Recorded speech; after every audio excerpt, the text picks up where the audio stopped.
नारद जी के माध्यम से सपरिवार सबको वसुदेव जी को उपदेश दिलाते हैं, अंतिम समय का उपदेश।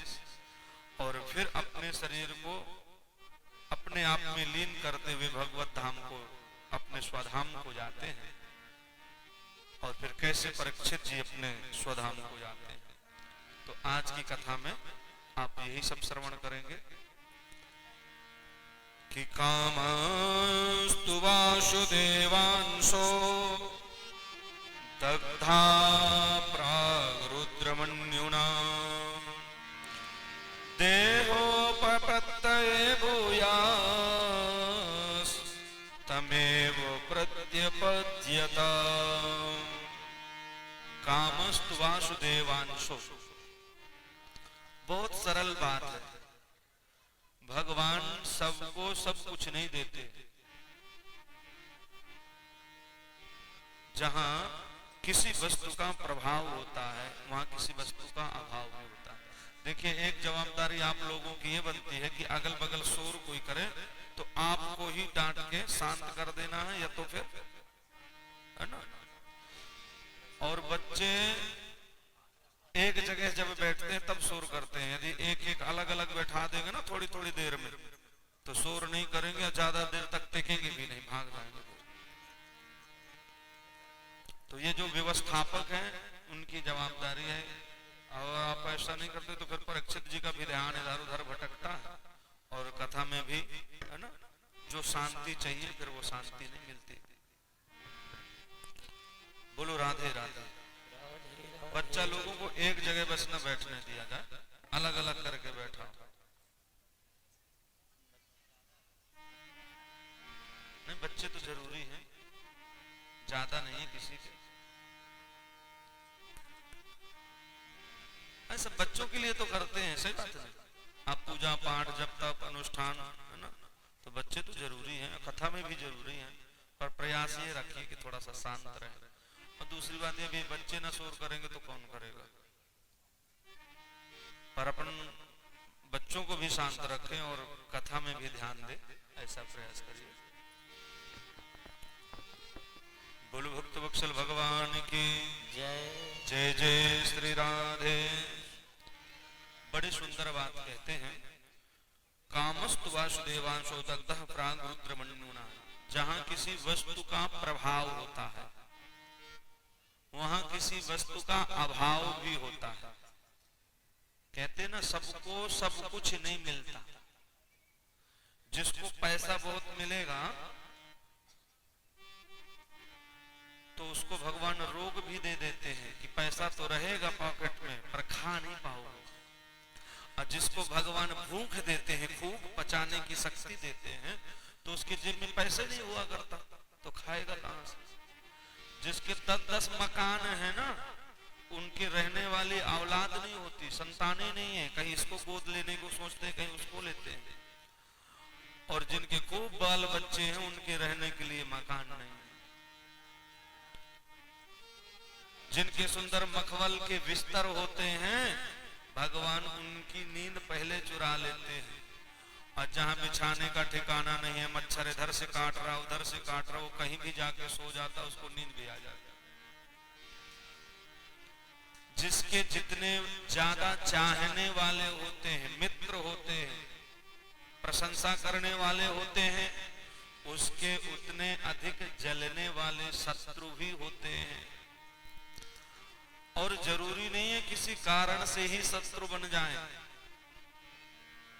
कभी कभी बिना कारण के भी शत्रु लोग बन जाते हैं। अब भगवान के यहाँ देख लीजिए, भगवान कृष्ण के चाहने वालों मित्रों की कमी नहीं है, भक्तों की कमी नहीं है, उनके प्रशंसा करने वालों की कमी नहीं है, पर उसके साथ साथ शत्रुओं की भी कोई कमी नहीं है। अब भगवान का विवाह हुआ, किनसे हुआ? रुक्मणी जी से।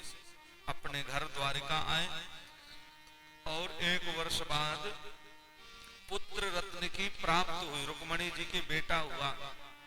उस बेटे का नाम रखा महाराज प्रादुम्न। नन्हे से बालक थे, माताएं सब बधाइयां गा रही थी, उत्सव मना रही थी। उसी समय एक कंस का मित्र आया, संबरासुर, भगवान को अपना शत्रु इसलिए मानने लगा कि इन्होंने मेरे मित्र कंस को मारा है, इसलिए इनके वंश को मैं नहीं चलने दूंगा। अब देखिए भगवान की कोई बातचीत नहीं, कोई परिचय नहीं, कोई वो नहीं, और ऊपर ऊपर शत्रु तैयार है। उस संबरासुर ने क्या किया, द्वारका आकर के सोते हुए प्रद्युम्न महाराज को पालना में से जब 2-3 महीना के थे उसी समय उड़ा करके आकाश में ले गया। समुद्र पार नगरी थी तो समुद्र पार जाने लगा तो बीच समुद्र में ही संबरासुर उस बालक को फेंक देते हैं। व्यक्ति अपने मृत्यु से चाहे जितना भागे, पर जीवन की हकीकत है, सच्चाई है, आप वहीं पहुंच जाओगे जहां आपकी जैसी मृत्यु ने आपको बुलाया होगा। इसलिए भागवत हमें मरना सिखाता है। मरने से घबराना नहीं चाहिए, भागना नहीं चाहिए, सामना करना चाहिए। ये एक कड़वा हकीकत सच है। संयोग देखिए, जिस समय संबरासुर का फेंकना हुआ बालक का, उसी समय एक मछली ने श्वास लेने के लिए मुख खोला। वह बालक सीधे मछली के पेट में, इतनी विशाल मछली थी कि उसके खरगोश तक नहीं लगी, पेट में बालक पहुंच गया और कुछ ही सेकंड में वह मछली एक बहेलिया के जाल में फंस गई। बहेलिया ने उस मछली को कहां बेच दिया? संबरासुर के राज्य में ही बेच दिया। और संबरासुर ने जब कटवाया तो बालक एकदम जीवित निकला। वो मछली खाता था ना, आप लोग खाते हो? सही से बताना। मिथिलावासी ज्यादातर भोग लगाते हैं। भैया ऐसा सब नहीं करना चाहिए। जो वैष्णव होता है ना, उसको ये सब निषेध होता है। और एक बात बताएं, आप जानवरों में भी ये गुण होता है।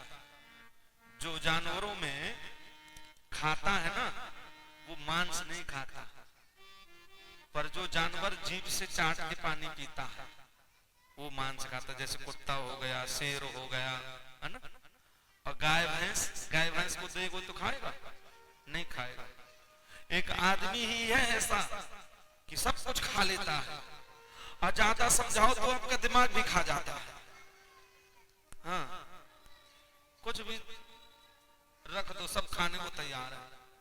लेकिन जानवरों में भी परहेज होता है। जो शाकाहारी है वो मांस नहीं खा सकता। बोलो राधे राधे। संबरासुर ने मछली को कटवाया, बालक जीवित निकला। तो बालक विद्यावती एक संगीत सिखाती थी उसी के राज्य में, उसी को सौंप दिया। संबरासुर भूल गया कि ये वही बालक है। कौन? ये इतना थोड़ी सोच सकता कि वहां से जहां मेरे घर आ जाएगा।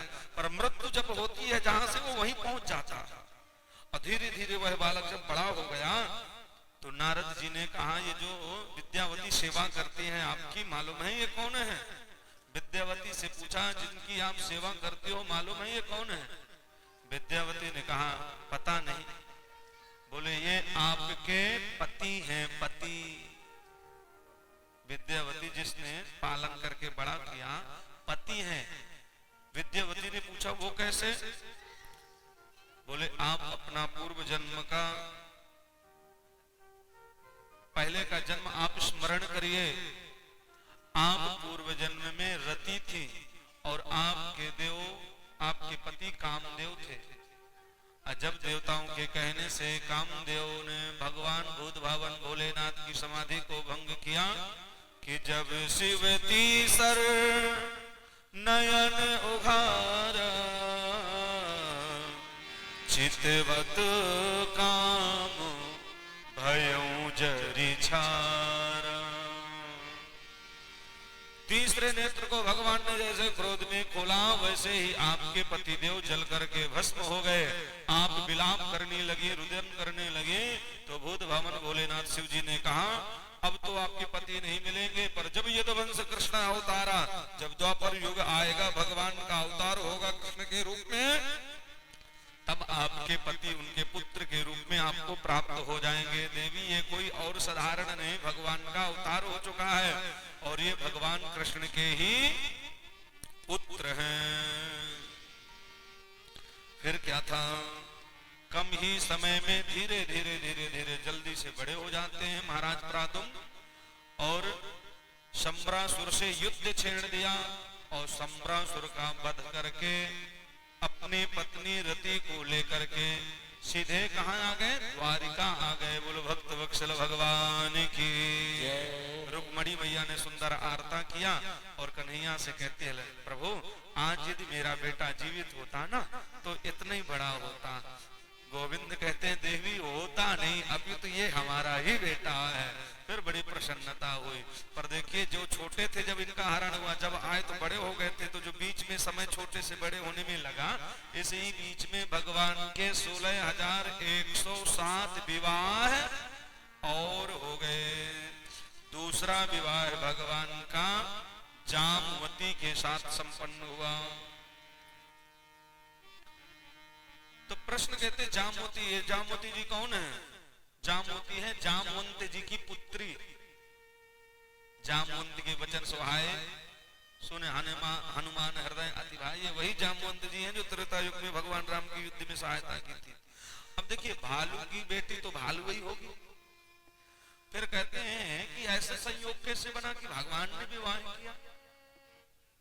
तो फिर बताते हैं, भगवान जिस सभा को संबोधित करते थे, सभा में जो बैठते थे भगवान, क्योंकि ये राजा थी, राज महाराजाओं के भी महाराजा हैं ये, तो सब राजा इनकी सभाओं में आते थे।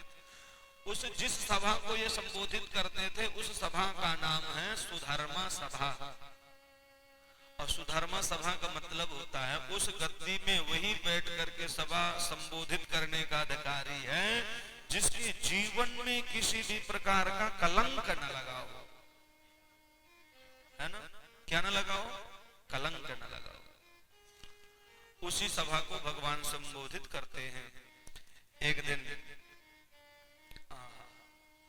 दिन उसी सभा में सत्राजित नाम के राजा आए थे। सत्राजित राजा ने स्मंतक मणि धारण कर रखी थी, स्मंतक मणि पहन रखी थी। इस मंतक मणि का प्रभाव और नियम भी होता है। वो सूर्य भगवान की दी हुई स्मंतक मणि थी। 8 भार सोना प्रतिदिन उस मणि से प्राप्त होता था।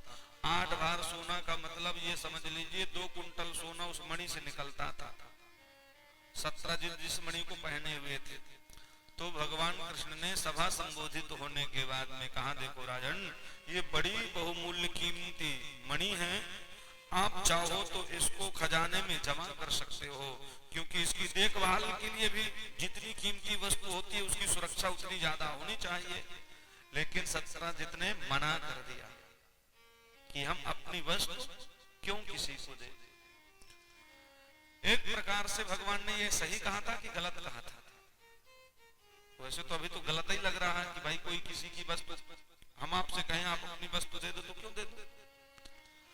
पर ये सरकार का नियम है, आज भी नियम है कि आपके घर में यदि कोई बहुमूल्य कीमती वस्तु है, प्रशासन जमा कराना चाहे तो जमा करा लेंगे। अब आप पीछे मकान बना रहे हो और गड्ढा खोदते समय सोने की 1 ईंट मिल जाए, ज्यादा नहीं 1 ईंट, और थाने में पता चल जाए कि ईंटा निकली है मिश्रा जी के घर में, धन आपका, घर आपका, मेहनत आपकी, पर प्रशासन जमा करा लेगा क्योंकि ऐसा नियम है। उस समय भी राजाओं का नियम होता था, किसी के राज्य में बहुमूल्य कीमती यदि कोई वस्तु है और महाराज चाहें अपने खजाना में जमा कराने के लिए तो वो करा सकते हैं, अधिकार है। लेकिन भगवान ने अधिकार नहीं दिखाया, भगवान ने स्वेच्छा से कहा। लेकिन सत्राजित ने मना कर दिया तो भगवान ने कहा कोई बात नहीं। अब आप इस बात को समझना, जैसे आप अपने मायके जाओ, समझ रहे हो कि नहीं? अब भाभी जी की लाइकेट या कोई चैन में हाथ लगा के कहो, भाभी जी ये बहुत अच्छी बनवाई है, कितने की पड़ी थी? अच्छी है। आपने मांगा नहीं, आपने इतना ही कहा, और अगले दिन ही वह चैन खो जाए, अगले दिन से वो मिले ही ना। हालांकि आपने ऐसे पूछ लिया था, आपको आगे पता नहीं है कहाँ गई कहाँ नहीं गई, ना आपको कोई प्रयोजन था ना मतलब था, आपने सिर्फ एक बार पूछ ही लिया था। ये असली श्रोता है, इनको थोड़ी किनारे से बैठा दीजिएगा, ये फिर आरती के बाद ही जाते हैं। बोलो राधे राधे। फिर चाहे कितना भी कहो एक तरफ हो जाओ।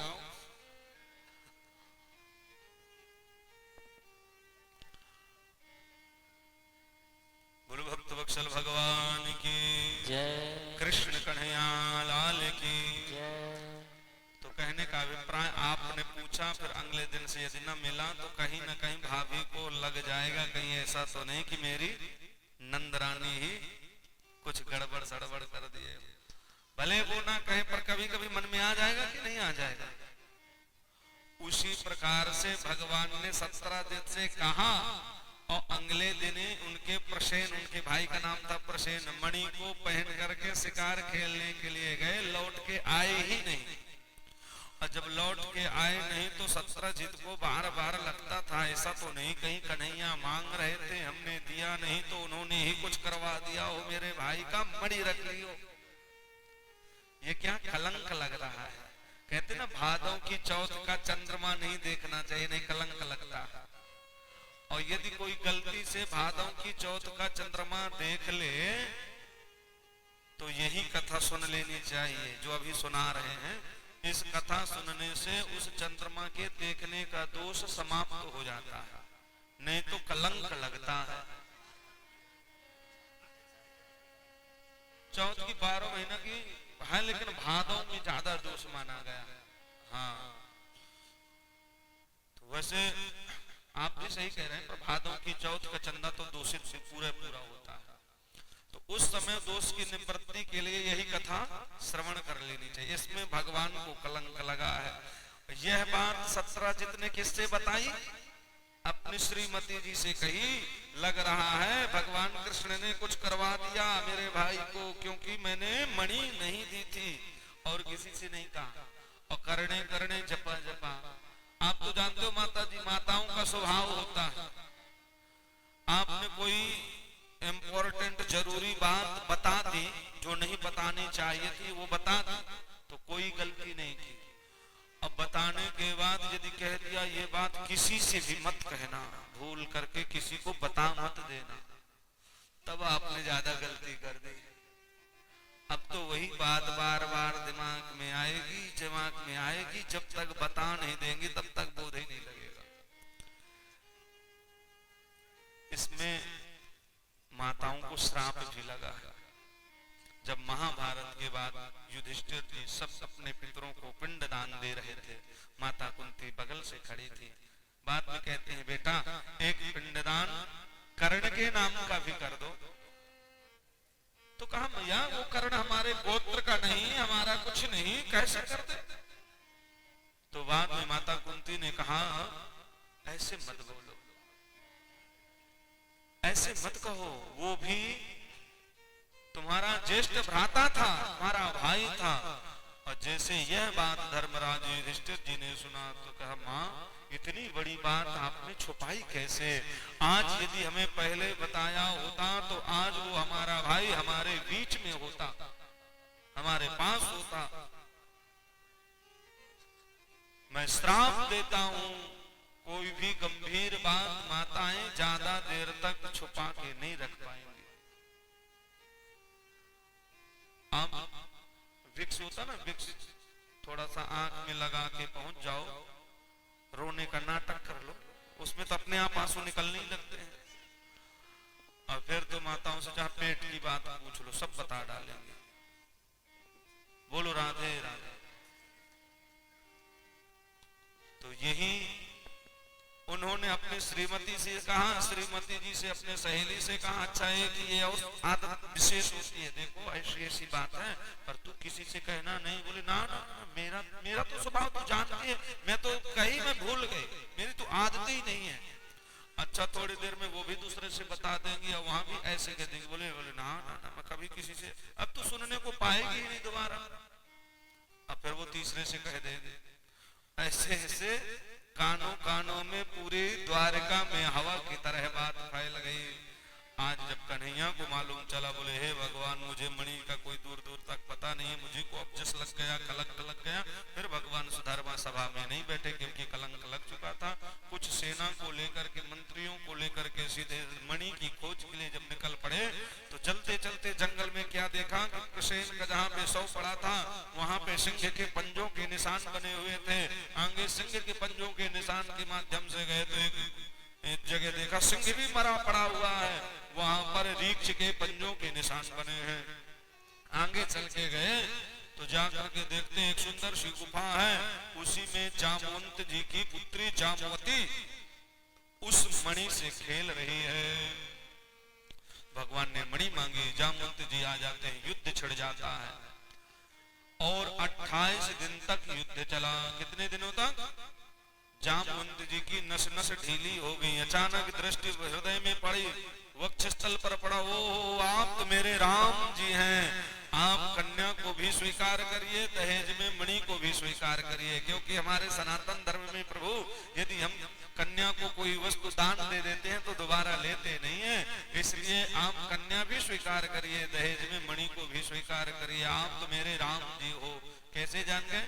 क्योंकि प्रभु के हृदय में आज भी चरण चिन्ह बना हुआ है भृगु जी वाला। बोलो राधे राधे। आप यदि गोपाल जी की सेवा करते होंगे, कौन कौन करता है ठाकुर जी गोपाल जी की? कितने लोग करते हैं? उनके देखिएगा हृदय में चरण का चिन्ह बना रहता है कि नहीं? ध्यान न दिए होंगे, कल जब स्नान कराना तब ध्यान देना। आज भी उनके ये भृगु जी का चरण चिन्ह है। सबके पास गए थे भृगु जी, सबसे पहले ब्रह्मा जी के पास गए, ब्रह्मा जी को प्रणाम नहीं किया तो ब्रह्मा जी को बुरा लग गया। शिव जी के पास गए तो बगल से बैठ गए, उनको भी बुरा लग गया। और जब भगवान विष्णु जी के यहाँ गए तब तो हद ही पार कर दी। भगवान विष्णु अर्धशैया में लेटे हुए थे, लक्ष्मी जी चरण दबा रही थी और इधर से भृगु जी गए तो भगवान विष्णु के सीने में जोर से एक लात मारी। भगवान उठ के बैठ गए, चरण पकड़ लिया और कहते हैं ब्राह्मण देवता, मुझे आपके स्वागत में खड़ा होना चाहिए था, मैं ध्यान नहीं दे पाया, पर कहीं आपके पैर में चोट तो नहीं लग गई, क्योंकि मेरा ये हृदय बड़ा कठोर है, आपके चरण बड़े सुकोमल हैं, कहीं चोट तो नहीं लग गई। भृगु जी ने कहा प्रभु आप सबसे महान हो, आप सबसे बड़े हो। वास्तव में बड़ा उसे नहीं कहते जो अपने आप को बड़ा समझे, बड़ा उसी को कहते हैं जो अपने से छोटा किसी को समझ भी ना करे। जो सबको अपने से श्रेष्ठ समझे वही सबसे बड़ा है। सबसे बड़े प्रभु आप ही हो। वही भृगु चिन्ह जब देखा, देखिए जब त्रेता युग में युद्ध हुआ था तो राम जी विजय हुए, रावण का वध करने के बाद, लंका जीतने के बाद, तो सबको कुछ न कुछ भगवान दे रहे थे। इनसे भी पूछा गया मांग लीजिए क्या चाहिए, तो जामवंत जी ने कहा प्रभु हमसे दो दो हाथ कर लो, क्योंकि मेरी भुजाओं की खुजली शांति ही नहीं हुई। राम जी ने कहा वो तो ठीक है, पर इस समय हम मर्यादा पुरुषोत्तम हैं, आपको पिता तुल्य माने हैं, ये इच्छा द्वापर में जरूर पूर्ण करेंगे। जामवंत जी कहते क्या करें, लंका में कोई हमसे लड़ने वाला था ही नहीं। हाँ रावण था, पर आपके लिए क्या बचता, इसलिए आप ही हमसे दो दो हाथ कर लीजिए। भगवान ने कहा द्वापर में जरूर पूर्ण करेंगे। और अब वही युद्ध छिड़ा। जैसे पहचान गए मेरे राम जी हो, आप कन्या भी स्वीकार करिए और साथ में मणि को भी ले जाइए। कन्या को मणि को लेकर के भगवान सीधे द्वारिका आए और द्वारिका में आकर के सुंदर कक्ष में रुक्मणी सुंदर कक्ष में जामवती जी को बैठाया। बोले देवी अंदर से दरवाजा बंद कर लो, और कोई कितना भी कहे दरवाजा मत खोलना। कब खोलना? जब हम बोले तब खोलना। और कौतकी तो प्रभु है ही है। बढ़िया मुस्कुराते हुए दौड़ करके अंदर जैसे जाते हैं, रुक्मणी जी ने पूछा प्रभु कुछ आप ज्यादा ही खुश दिख रहे हैं, क्या बात है? बोले देवी मत पूछो, बात ही कुछ ऐसी है। क्या? बोले आज इतनी सुंदर बहू, इतनी सुंदर बहू कि तुमसे भी कई गुना ज्यादा सुंदर बहू लेके आया हूँ। ये नहीं कह रहे थे भालू लेके आया हूँ, ये कह रहे थे बहुत सुंदर बहू लेके आया हूँ। रुक्मणी जी ने तुरंत आरता का थाल सजाया। बोले चलो मैं भी तो दर्शन करूं कितनी सुंदर है। बोले पर एक विडंबना, एक प्रॉब्लम है। क्या? वो अपना फेस, अपना चेहरा सबको नहीं ना दिखाती। क्यों? नजर ना लग जाए इसलिए। बोले ऐसे कैसे हो सकता है, हम चलते हैं। और जाकर के दरवाजा खटखटाया। अरे बहन मैं ज्येष्ठ रुक्मणी तेरी बहन हूँ, दरवाजा खोलो। पर जब पहले से बातचीत थी तो कैसे खुले? कई बार आवाज लगाई फिर भी दरवाजा नहीं खुला तो रुक्मणी जी को क्रोध आया, इतनी देर से हो गई दरवाजा ही नहीं खुलते। अब एक ही आंगन में एक ही घर में रहना है, इतना एटीट्यूड, इतना घमंड अच्छा नहीं लगता ना। तो रुक्मणी जी को क्रोध आया, बोले तुम्हें ज्यादा ही सुंदरता का अभिमान है, घमंड है, तो मैं श्राप देती हूँ तू भी मेरी ही जैसी हो जा। अब मेरी जैसी हो जाएगी फिर तो नहीं इतना इठलाएगी, इतना घमंड करेगी। भगवान ने कहा हो गया देवी, काम खोल दो दरवाजा, क्या रखा है। और जैसे दरवाजा खोला तो रुक्मणी जी के ही जैसी सुंदर बन गई। बोलो भक्त वत्सल भगवान की जय। कृष्ण कन्हैया लाल की जय। मणि को वापस ला करके तुरंत सत्राजित को दिया तो सत्राजित जो प्रजा है वो सब सत्राजित को कोसने लगी। बोले देखो तो आपने भगवान को भी नहीं छोड़ा, सत्राजित को भी ग्लानि हुई। भगवान से प्रार्थना करता है प्रभु मेरी एक ही तो बेटी सत्यभामा है, ऐसा करिए आप सत्यभामा से विवाह कर लीजिए, मणि दहेज में ले लीजिए। भगवान ने कहा विवाह तो कर लूंगा पर अब मणि नहीं लूंगा, क्योंकि जब हमने मांगी तब आपने दी नहीं, अब हमें चाहिए नहीं। तो भगवान का तीसरा विवाह सत्यभामा से हो गया। कितने विवाह हो गए? 3। एक बार भगवान इंद्रप्रस्थ, जिसे अब दिल्ली कहते हैं, वहां गए थे पांडवों के यहाँ। तो अर्जुन और कन्हैया वापस लौट रहे थे। एकदा पांडवान् द्रष्टुम प्रतीतां पुरुषोत्तमा इंद्रः प्रस्थितः श्रीमान् युधानादि विप्रतः। जब वापस लौट रहे थे उसी समय अर्जुन को प्यास लगी तो गोविंद ने कहा ठीक है तुम पानी पी के आओ, हम रथ पर ही बैठे हैं। और अर्जुन बैठे रहे और भगवान बैठे रहे रथ पर। अर्जुन जब पानी पीने के लिए गए तो वहां पर यमुना जी के किनारे, क्योंकि यमुना जी बगल से ही बह रही थी, यमुना जी के किनारे देखा कि सांवली सलोनी कन्या एक बैठ करके तथाष्ट ध्यान लगाए हुए भगवान का ध्यान कर रही है। सोई अर्जुन ने पूछा देवी तुम कौन हो, तुम्हारा परिचय क्या है? तो परिचय दिया, अहम देवस्सु सवितुर दुहिता पतिमिच्छति विष्णुं वरण्यं वरदः तपः परस्मिता। अहम देवस्सु सवितुर, अहम यानी मैं सवितुर सूर्य भगवान की बेटी, यमराज की बहन, मेरा नाम है कालिंदी। क्यों बैठी हो? बोले विष्णु वरण्यम वरदः तपः, भगवान को पति के रूप में वर्ण करने के लिए तप कर रही हूँ। अर्जुन ने कहा बस तुम्हारी तपस्या पूर्ण हो गई, वो बैठे हैं रथ में, चलो। और वहीं पर गंधर्व विवाह भगवान का करा दिया। किसके साथ? कालिंदी के साथ। कितने विवाह हो गए?